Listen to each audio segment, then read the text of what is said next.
চাকরিহারাদের পাশে অভয়া মঞ্চ, বাড়ালেন সাহায্যের হাত। ফের চাকরিহারাদের আন্দোলনে কেঁপেছে তিলোত্তমা। চাকরিহারাদের দাবি ছিল নতুন করে পরীক্ষায় বসবেন না তারা। বৃহস্পতিবার বিকাশ ভবনের সামনে অবস্থানে বসেন চাকরিহারারা। সেখানে ব্যাপক ধস্তাধস্তি শুরু হয়। ছত্রভঙ্গ করতে লাঠিচার্জ করে পুলিশ। লাঠিচার্জে জখম হয়েছেন একাধিক। পাশাপাশি শুক্রবারও বিকাশ ভবনের সামনে অবস্থান বিক্ষোভ অব্যাহত। চাকরিহারাদের পাশে অভয়া মঞ্চ। খবর পেয়ে ঘটনাস্থলে পৌঁছয় অভয়া মঞ্চের প্রতিনিধিরা।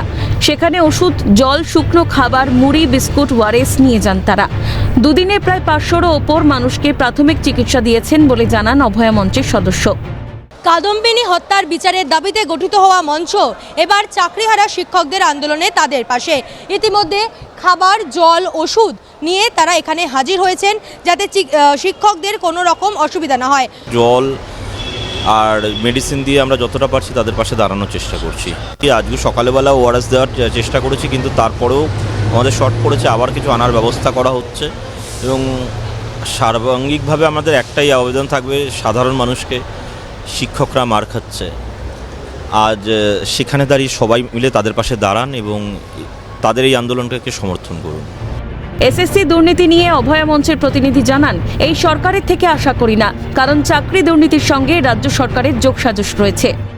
বেসিক্যালি একটা জিনিস বলতেই বাধ্য হচ্ছে যে আমরা এই সরকারের থেকে খুব বেশি আশাও করছি না এবং আমরা জানি যে দুর্নীতির জন্য যে গেছে যাদের চাকরি, তাদের মধ্যে সরকারের লোক মিলিত রয়েছে বলে গেছে।